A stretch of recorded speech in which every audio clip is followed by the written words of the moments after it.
Sônia Maria Caran Guimarães, que tem graduação em Ciências Sociais aqui pela URGS, mestrado em Sociologia pela California State University, doutorado em Sociologia pela London School of Economics, Political Science, professora titular do Departamento de Sociologia e do Programa de Pós-Graduação em Sociologia da URGS, PhD em Sociologia pela London School of Economics and Political Science da Universidade de Londres. Professora, muito obrigada. Muito obrigada. Eu, como o Robert, também agradeço muito ao professor José Vicente Tavares por esse convite e tenho imenso prazer de estar aqui partilhando. Aqui são duas gerações, né? Um jovem professor e eu, que iniciei minha carreira docente em 1973. Ingressei na universidade aqui em 1965. Então, um meio século nos separa. Mas isso é estimulante e acho que foi muito bom também que você tenha feito esse...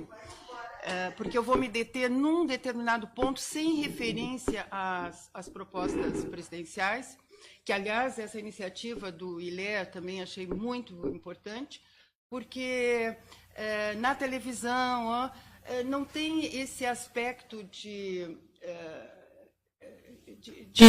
percorrer, né, as propostas de uma forma mais acadêmica, digamos assim, que possa se entender de forma mais substantiva. Bem, eu também, como o Robert, vou iniciar com um gráfico.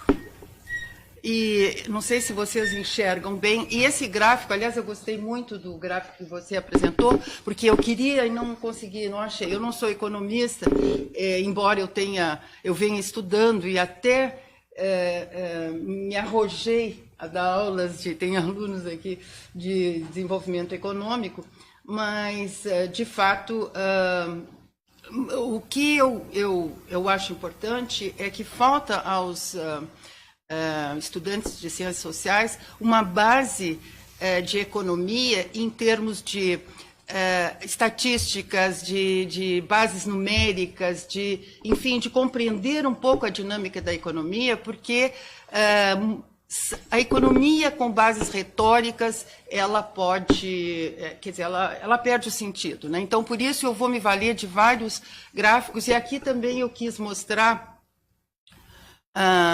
essa evolução, né, como o colega falou.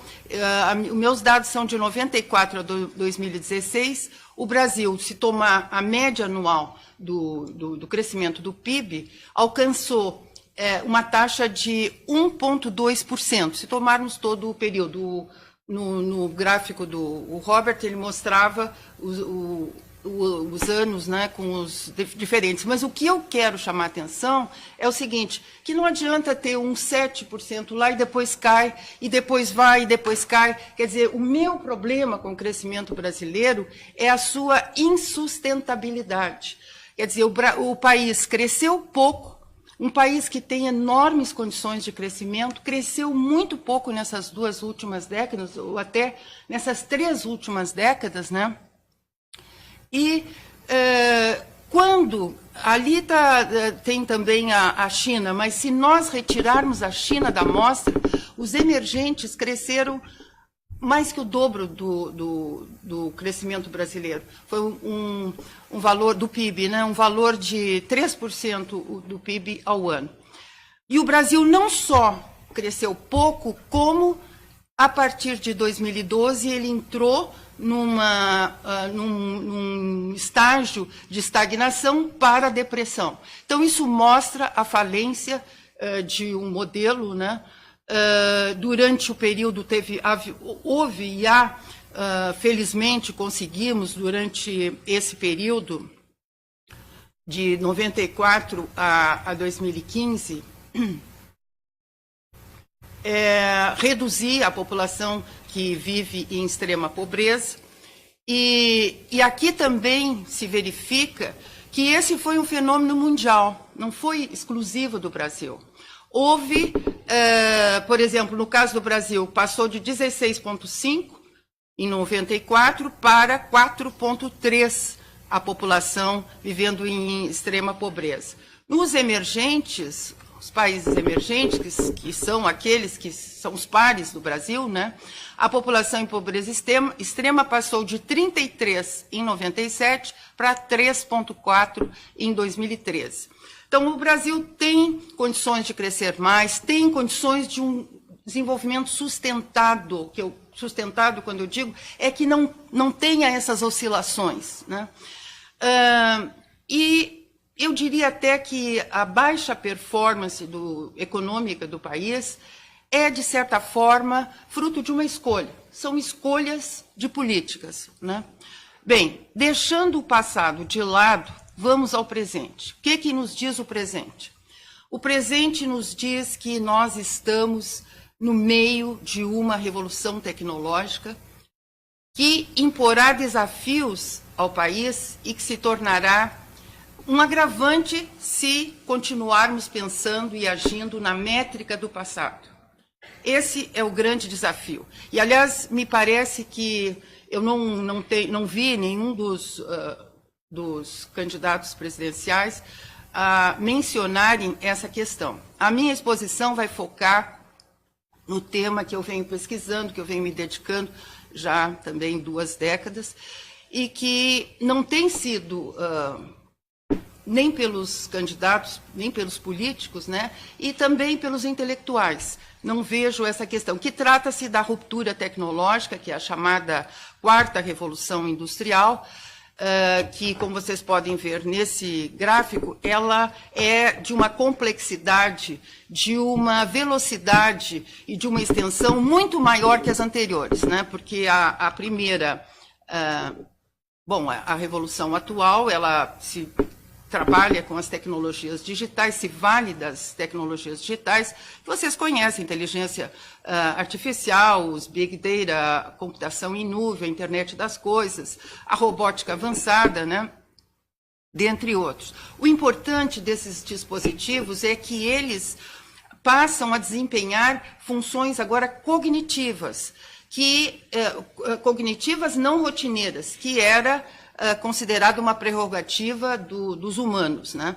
São sistemas ciberfísicos que permitem a integração do mundo virtual e do mundo físico e que, por meio, né, de sensores, de microchips, enfim, são inseridos nos produtos que estão em permanente comunicação entre humanos e a máquina, entre máquinas. Então, isso é uma condição que torna, né, que altera toda... porque aqui, só para vocês terem a ideia, né, de que a primeira Revolução Industrial foi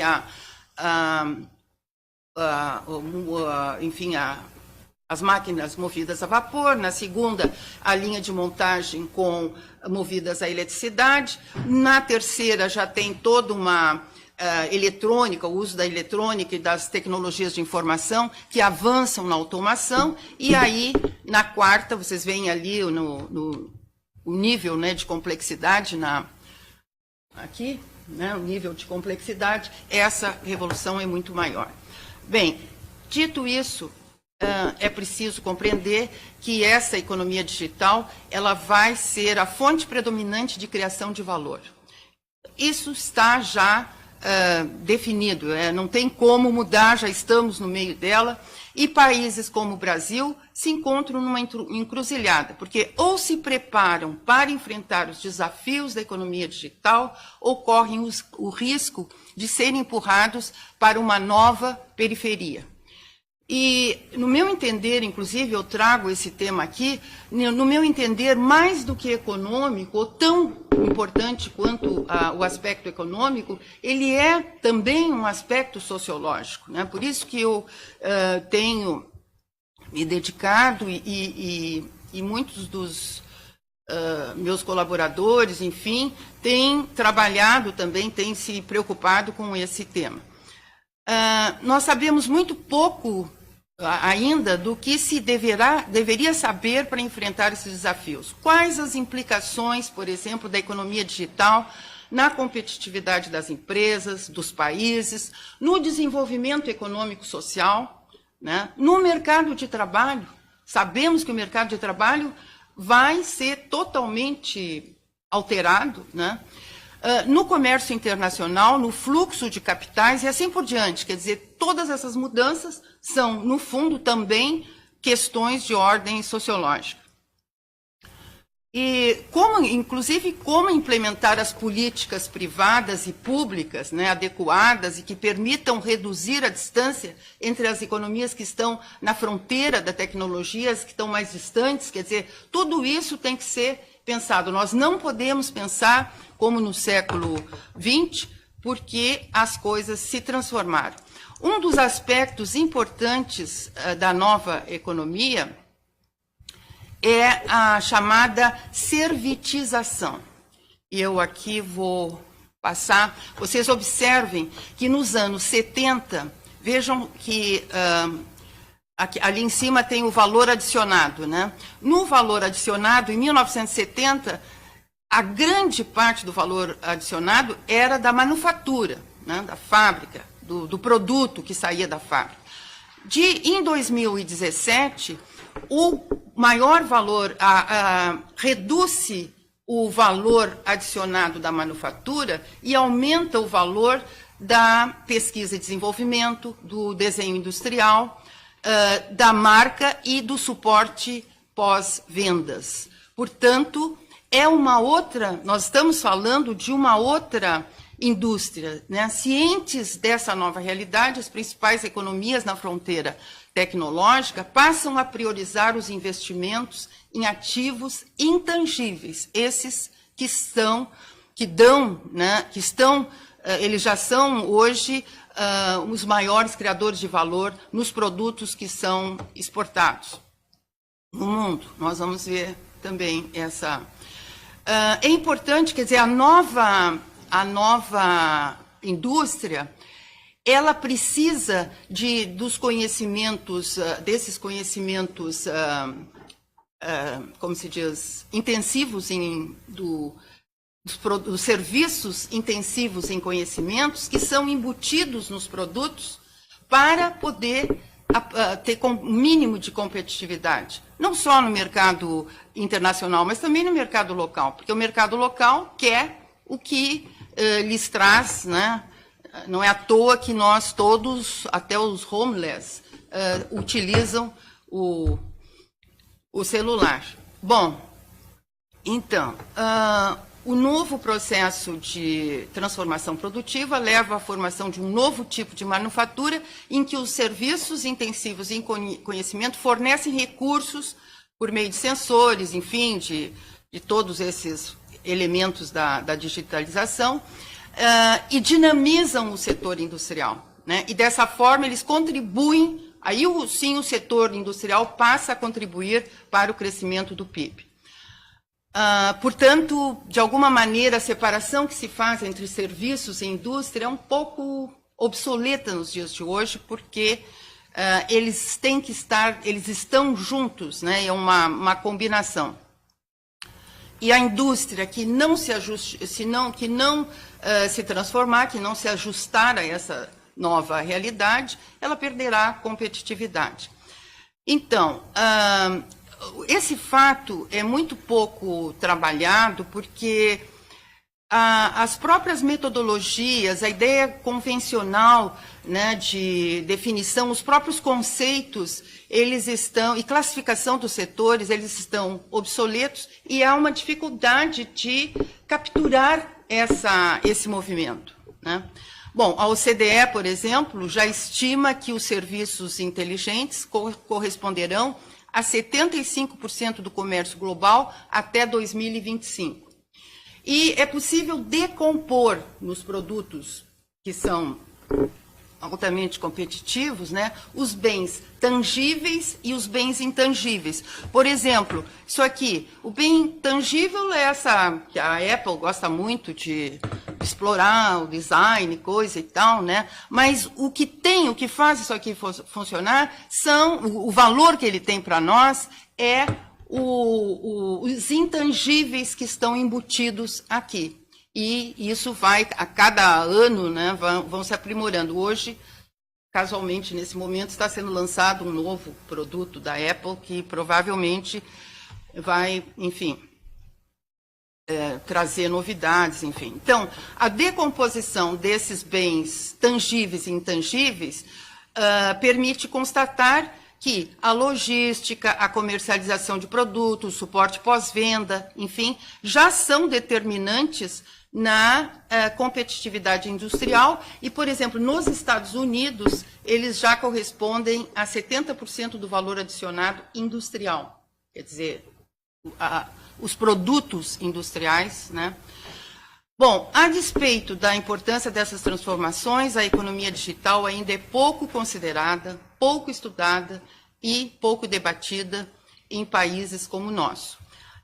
Eu tenho aqui um outro gráfico que mostra, por exemplo, a importância dos... o meu aqui fugiu, mas enfim, a importância aqui nos países de economia, de economias ditas desenvolvidas, né? Vejam que aqui a manufatura, essa é a manufatura de média tecnologia, média alta tecnologia, e aqui a manufatura de alta tecnologia. Aqui os serviços de inteligentes públicos e aqui os inteligentes comerciais, ou seja, enfim, aqueles que são embutidos, né? E os públicos, basicamente, educação e saúde e previdência, enfim, esse tipo de serviço. Os países em desenvolvimento, eles também estão reduzindo. Vejam que a manufatura já é bem menor. E aqui, mas ainda assim, naturalmente, eles estão abaixo dos países de tecnologia avançada. Bem, então, isso é um dado, né, que mostra a importância. Nessas condições se instala uma nova divisão do trabalho na economia global. Né? Aqueles que desenvolvem, que distribuem as tecnologias, os padrões digitais e aqueles que os utilizam. Né? O primeiro grupo fica com os países, esses que estão na fronteira tecnológica, e mesmo tem países de alta renda que também não estão incluídos nesse primeiro grupo. E no segundo grupo estamos nós, né, os países emergentes, enfim, que... Para isso, para essa economia, a infraestrutura digital é um elemento fundamental. Porque a transmissão da informação, da comunicação, e inclusive, quer dizer, todo esse tráfego, esse fluxo, né, ele exige uma infraestrutura digital extensa e de qualidade. E vocês aqui podem ver, desculpe, como é que eu faço? Tá aqui. Aqui, ó, aqui está, eu não consegui mais atual, apenas o de 12. Vocês veem que Estados Unidos e Europa, o Japão ali, uma parte da Ásia, né, são altamente, a infraestrutura bem desenvolvida, mas talvez o mais interessante seja o aumento do fluxo desses, o aumento do fluxo, né, desses canais de comunicação da banda larga em 10 anos. Aqui nós temos 2005 e 2014. Em 2005, havia 4,7 gigas, né? E ali, não sei se vocês estão enxergando, aqui... Opa, desculpe. Aqui são as bandas, ó. Então, os países aqui, a América do Norte, hoje, ela tem um fluxo de mais de 20 mil megas, né, com a Europa. Com a América Latina também ela tem bastante, mas vejam que a América Latina é basicamente com a América do Norte. Um pouco com a Europa, mas aí já é uma banda menor. Então, vejam que o fluxo da América do Norte com a Europa, com a Ásia, a Europa com a Ásia, tudo isso indica um mundo que está pronto, né, para desenvolver novas, e que nós estamos lá embaixo, né? Bem, então, a União Europeia, por exemplo, ela já reconhece a relevância dessa nova economia e no seu relatório de serviços, que ela tem um relatório para orientar o desenvolvimento, enfim, ela, até 2020, né, a estratégia de desenvolvimento para 2020, ela já coloca, o nome do relatório está em inglês, eu vou tentar traduzir aqui, são os serviços inteligentes devem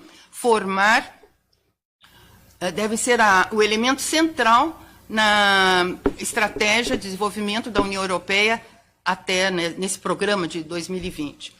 E aí o que se destaca é o objetivo de expandir a competitividade no mercado global, que é isso que também interessa. Bem, a China também reconheceu a vital relevância dos serviços inteligentes e vem aumentando a importância dos serviços inteligentes em sua economia, o que tem permitido aumento vigoroso da densidade industrial. E aí eu até transcrevi, porque eu acho isso aqui é que é importante, não importa mais a industrialização em termos do tangível, né? Então, a densidade industrial é isso que hoje importa. O valor adicionado per capita na manufatura, é isso que a densidade industrial supõe, né? Expressa a capacidade da sociedade de investir em capital físico e humano, de garantir as necessidades de infraestrutura e pesquisa e desenvolvimento, de reformar instituições, gerenciar esses recursos para promover o desenvolvimento industrial, que define o nível de desenvolvimento de uma economia. Quer dizer, aí é aquilo que se fala de desindustrialização, por exemplo. Na verdade, a desindustrialização que ocorre, por exemplo, no Brasil, é a ausência dessa nova indústria. Depois eu vou mostrar como a nossa indústria está pobre, carente de inovação, de digitalização. E no caso do Brasil, o setor de serviços tem sido considerado uma parte, assim, uma agenda secundária, uma agenda complementar em termos econômicos, né? E tem recebido pouca atenção das políticas de crescimento econômico, o que apenas demonstra o desconhecimento do que vem ocorrendo no mundo nas 3 últimas décadas, né? Quer dizer, nós estamos ainda na indústria lá do século XIX. Análises convencionais sobre o setor industrial, que focam no desempenho de variáveis como prédio, máquinas, equipamentos, caminhões, consumo de caixa, de papelão, eles concluem que há desindustrialização, porque, claro, há uma redução da importância do setor industrial. E aí se fala em reindustrialização. Só que essa reindustrialização é pensada no sentido clássico. E, nesse caso, as políticas públicas se voltam para estimular o setor industrial através de desoneração, subsídios, como foi o caso do BNDES, com as empresas grandes, altamente capazes de buscar empréstimos no mercado. O BNDES tirou do FGTS, tirou dos recursos de pesquisa e desenvolvimento, do Fundo Nacional de Desenvolvimento, do CNPq, por exemplo. Foram retirados recursos dessas fontes para abastecer riquíssimos empresários, como a Odebrecht, como o Lehman, enfim, vocês sabem de todas essas empresas que foram beneficiadas com juros subsidiados de 5%, enquanto os bancos cobram de qualquer um de nós que formos lá, né, os horrores de juros. Então, isso não adianta reindustrializar, campeões nacional, tudo isso é uma fantasia que não tem mais sentido, no sentido de que há um problema conceitual e um outro de métrica, né, nas estatísticas nacionais. Nós não estamos metodologicamente preparados para identificar e medir a nova indústria. é preciso distinguir a indústria do século XX da indústria do século XXI, em que o valor adicionado da indústria é cada vez mais resultado dessa combinação.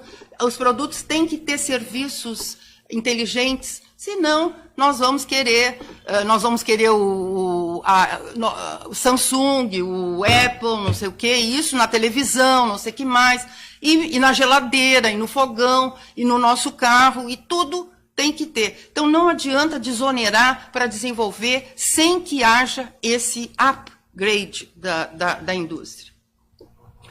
Bom, o crescimento econômico sustentado necessita que o serviço intensivo em conhecimento estejam nas agendas das políticas tecnológica, comercial, de investimento, desenvolvimento industrial, de formação de capital humano, né, e de infraestrutura.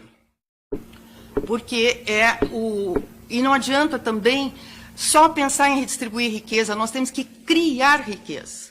Não adianta o consumo, a distribuição pelo consumo, nós já vimos, ela dá na estagnação. Bem, o outro gráfico que eu queria mostrar para vocês é esse aqui, que é a nova dinâmica do setor industrial, né? Aqui vocês têm 3 eixos, né? A densidade industrial, aqui embaixo é a participação da indústria no PIB. E no lado direito é a participação dos serviços, esses inteligentes, no PIB. Então, vocês vejam que no R1 é o início do desenvolvimento industrial, a indústria participa muito pouco do PIB, porque, claro, a agricultura tem, né, a maior, é o motor da economia. No R2, o principal vetor da economia já é a indústria, mas é uma indústria leve, uma indústria de baixo valor adicionado, serviços tradicionais, e nessa fase aqui é que mora o perigo, porque quanto maior o crescimento das indústrias básicas e leves, menor é a contribuição marginal para o crescimento do PIB.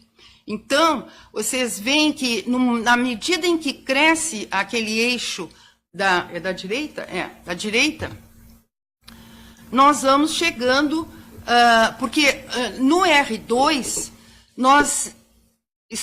o perigo mora ali porque nós não somos capazes de ampliar a densidade industrial, e aí entra a chamada, você já deve ter ouvido falar, armadilha da renda média. O Brasil está nesse estágio. Há mais de uma década, eu acho que nós estamos com 11, 12 mil dólares, não sei se está certo, per capita, né? Per capita. E não vai adiante, porque, enfim, nós não temos a produtividade necessária para avançar. Bom, o R3 seria crescimento de atividades industriais que requerem serviços de logística, serviços financeiros, projetos de engenharia, de marketing, de P&D, demanda por serviços mais sofisticados e coisas. Então, aqui começa a ruptura da renda média, né? E é esse estágio que nós temos que alcançar. Falta pouco. Nós temos que ter coragem e ir até lá.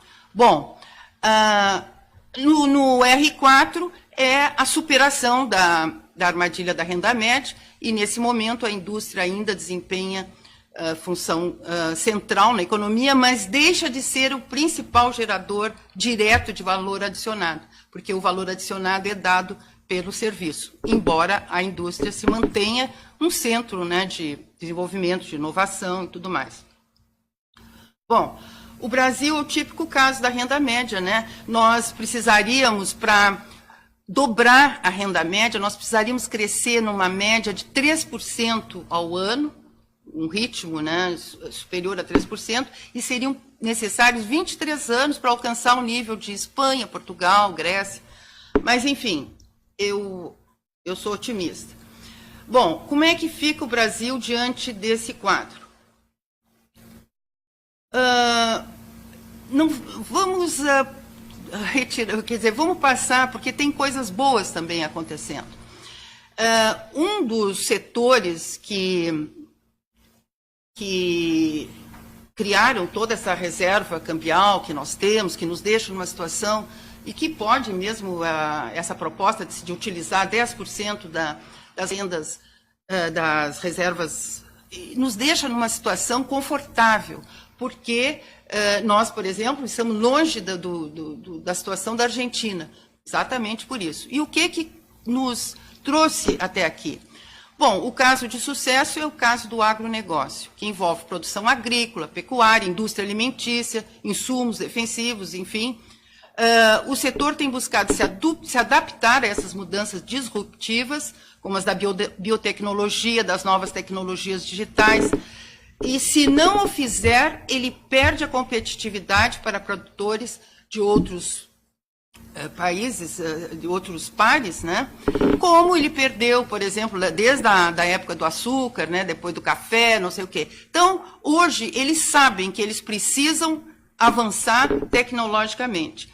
E eles investem fortemente, quer dizer, os seus pares investem fortemente em inovação, e para se manter competitivo, o setor deve operar nessa fronteira tecnológica, utilizando plataformas digitais, drones, georreferenciamento, big data, novos softwares de gestão, biotecnologia, nanotecnologia. É a agricultura de precisão. É aquela em que esse dispositivo digital ele vai dizer quanto de umidade o solo tem que ter para dar tantos quilos de trigo, de soja, quanto de defensivo agrícola ou, sei lá, adubo, sem desperdiçar, sem causar danos ao planeta, enfim. Quer dizer, tudo isso é dado por essa tecnologia, né? Bom, o agro brasileiro, hoje, no agro brasileiro, quem toma a iniciativa, ou seja, a iniciativa privada lidera esse processo de inovação. A maioria das startups brasileiras está concentrada no agronegócio. O Estado teve um papel fundamental durante esse processo, né, que vem lá dos anos 70, sobretudo na atuação da Embrapa, que foi a que fez a grande revolução verde no Brasil, que conseguiu plantar soja no Cerrado, né, e se tornar um dos maiores. O Brasil é o maior produtor de soja no mundo, o terceiro produtor de grãos. Tudo isso foi com base na ciência. Então, na verdade, o agro ele está dentro desta linha altamente, dessa ruptura, né, nessa revolução tecnológica. Ocorre que o Estado não tem mais de onde tirar. Não tem para educação, não tem para ciência, não tem para saúde, não tem para segurança. Então, os produtores rurais podem, né, porque eles exportam, eles ganham em dólares, né, e aí eles resolveram, eles próprios, assumirem essa... Isso é interessante, porque esse deve ser o papel do Estado. O papel do Estado deve ser iniciar o processo e depois é o parteiro, como muitos autores se referem, né? O Estado deve ser o parteiro, mas ele deve exigir metas de desempenho, ele deve ter um tempo limitado e depois se retirar os produtores, a empresa privada, o capital privado, que se vire, enfim, né? Contudo, essa posição de liderança que o agro conquistou, aí começa uma nova etapa, porque não adianta lay down, como dizem na língua inglesa, né? A biotecnologia possibilita o surgimento de novas áreas de produção de grãos no mundo. Por exemplo, a Europa do Leste, os países do leste europeu já estão plantando soja, já estão comprando máquinas aqui do Brasil, mais do que a América Latina, ou seja, dentro de pouco tempo eles estão concorrendo com o Brasil. Então, os produtores sabem disso, né? Inclusive, agora com a greve dos caminhoneiros também, tudo isso vai alertando que eles precisam criar soluções. E recentemente, não sei, mas há um tempo já, os produtores do Mato Grosso, produtores de grãos, né, cansados, ou melhor, assustados com a espera de um projeto que o Estado tinha, de uma ferrovia para resolver a infraestrutura dos grãos, enfim, do fluxo dos grãos, eles próprios, esses produtores, decidiram constituir um fundo para construir a Ferrogrão. Tem dinheiro, tem capital estrangeiro, tem dinheiro dos produtores, é um fundo, essa ferrovia está orçada em torno de 13 bilhões de reais, e ela iria do Mato Grosso até o porto fluvial de Miritituba, no Pará, no rio Tapajós. A ideia é que usar os portos do norte do país para levar soja até os mercados como China, Rússia e Europa. Bem, há uma grande diferença entre a situação da indústria manufatureira e a do agronegócio brasileiro. E no caso da indústria, por exemplo, até hoje, depois de quase um século, o Estado, ou melhor, nós, né, continua carregando esse elefante que é uma indústria cara, ineficiente e que não cresce em sua participação no PIB. Qual é a diferença entre esses dois setores? O agro tem que competir globalmente, eles foram obrigados, né, porque eles produzem tanto, tem que exportar. Então, ele tem que competir com produtores de outros países que estão investindo pesadamente em tecnologia e melhorando a produtividade. Ou o agro brasileiro acompanha a revolução tecnológica que acontece mundialmente, ou perde a liderança. Então, e não é só em nível de tecnologia, também em nível de infraestrutura. Por isso essa preocupação com a Ferrogrão, né? Porque, enfim. A indústria brasileira, ao contrário, sempre desfrutou de uma situação confortável. Um grande mercado, pouco exigente, amparado por políticas protecionistas, que garante aos empresários a tranquilidade, está lá a Fiesp. O que ela pedir para o governo, o que ela pedir para o Estado prontamente desonera isso e aquilo, né? Então, e eles, com essa tranquilidade, não são desafiados a competir internacionalmente, e nem querem abrir os mercados também, porque, imagina, uma certa relação de compadrio existe há séculos, desde que foi criada, né, a relação de compadrio entre empresários industriais e o Estado, coisa que os empresários se acostumaram, eles acham que isso é a vida deles.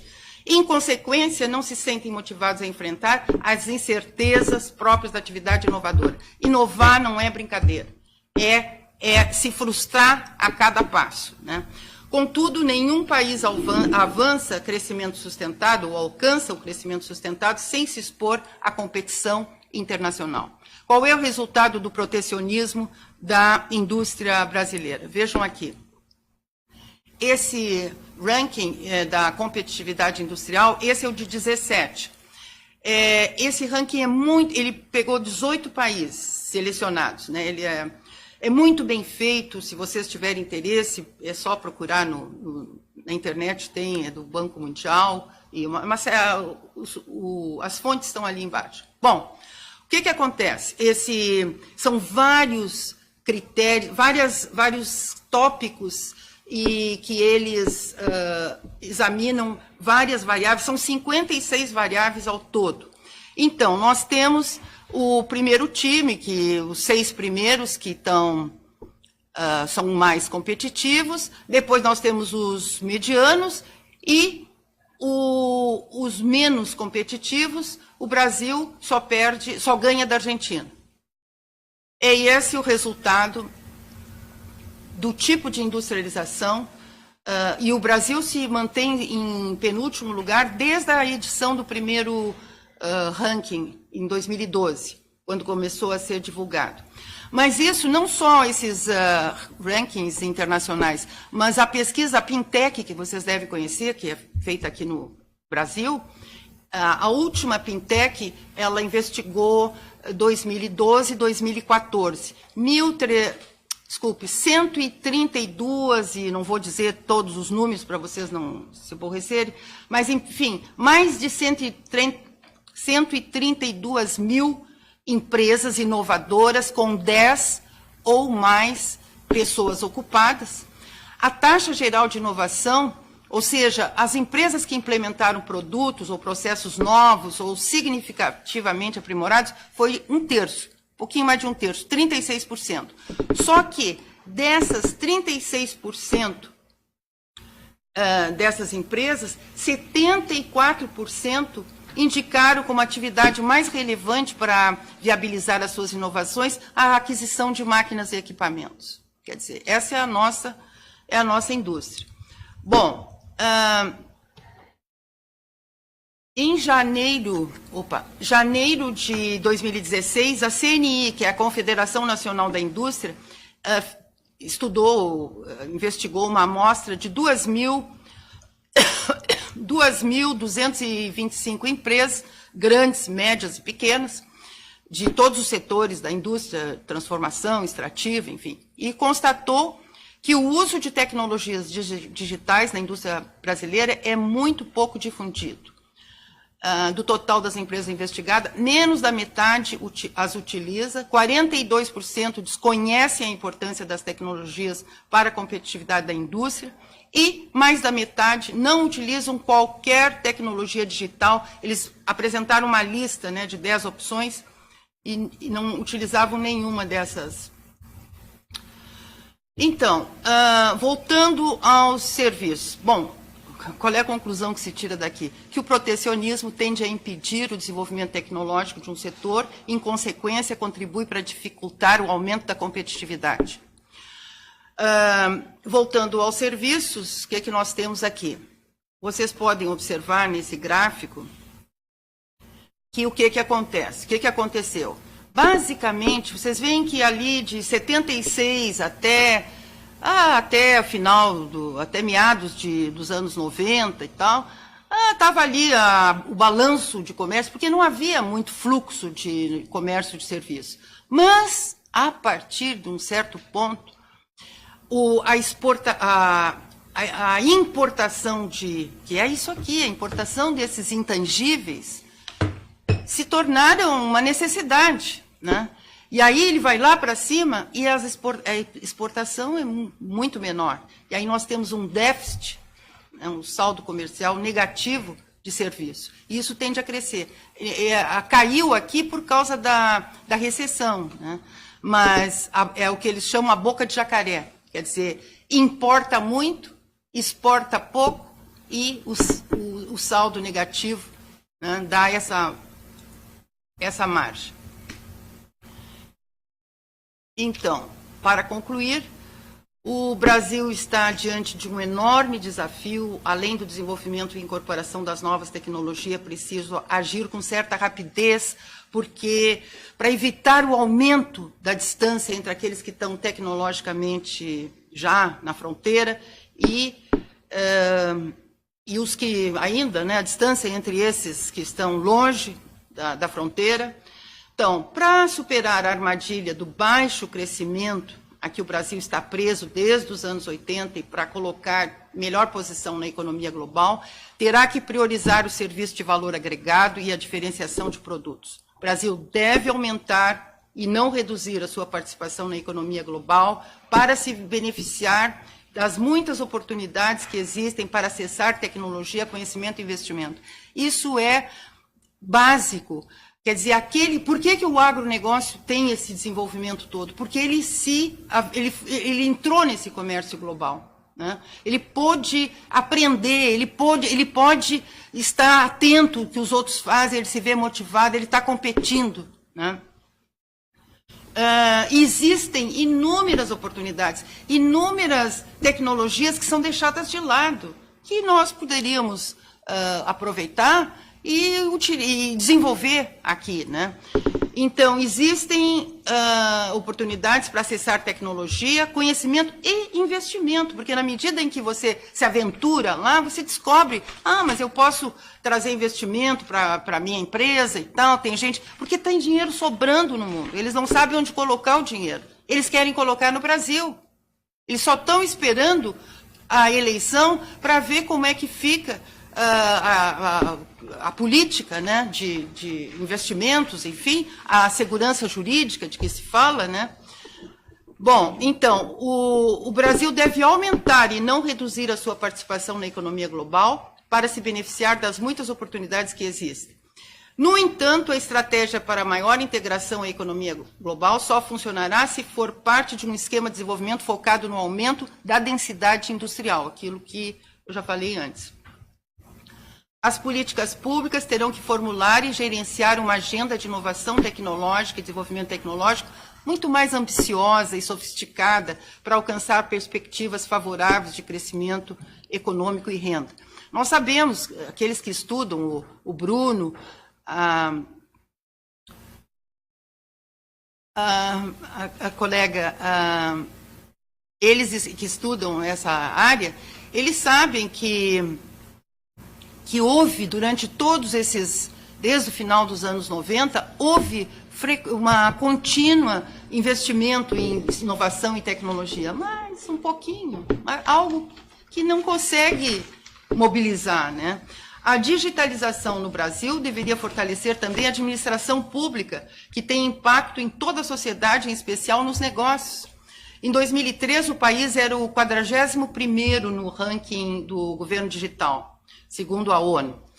Ele chegou a ser 33º em 2005, mas aí em 2010 caiu para 61º. E em 2016 subiu um pouco para 51ª posição, 51º, ainda muito abaixo do que poderia estar. O Censo de Serviços Públicos, realizado pela primeira vez em 2017, revelou que menos de 40% dos serviços públicos prestados pelo governo federal são digitais. Esses números não surpreendem, porque quando se aposta no inchamento do Estado, a digitalização não é priorizada. A gente vê aqui na universidade, há pessoas que ainda, trabalhadores, enfim, como é que eu vou chamar, funcionários, servidores, que não trabalham com computador. Eles não têm culpa, porque eles não aprenderam, não foi ensinado, né? E, óbvio, aí tu não pode digitalizar um serviço público que não tem a preocupação, né, de tornar-se mais eficiente. Esses números, bom, isso que já falei, né? A digitalização não é priorizada. Ao contrário, prioriza-se a manutenção de milhões de trabalhadores sem qualificação, com baixos salários, sacrifica-se a população com atendimento que chega a ser um desrespeito ao usuário, né? Porque a gente poderia, outro dia semana passada, renovei a minha carteira de motorista, eu tive que ir 3 vezes lá. Eu ia e voltava, porque é assim o sistema deles. Quer dizer, gente, pelo amor de Deus, né? Não dá, imagina quem trabalha para ganhar dinheiro com isso. A recomendação de especialistas é da necessidade de reforçar a competitividade de setores onde o país já é capaz de competir em boas condições, como o agronegócio, as áreas ligadas à sustentabilidade. Nós temos sol, nós temos... a natureza nos permite explorar uma série de elementos de sustentabilidade. Uma ocasião eu estava na Inglaterra, num congresso, e era uma brasilianista, eu acho, uma inglesa falando, ela disse, vejam, aqui na Inglaterra, com esse clima, era tudo cinza, nós temos mais energia solar do que no Brasil, do que no Nordeste do Brasil. Quer dizer, não dá, né? Então, energia renovável, eólica, solar, de biocombustíveis, né? Da aviação de médio porte, assim como na exploração de petróleo e gás em águas profundas, no setor financeiro, com as fintechs, na área de saúde, né? Então, há vários setores que o Brasil tem condições atuais de atuar de uma forma, enfim, de melhorar, né, de introduzir a digitalização nesses. E é isso que eu tinha. Muito obrigada.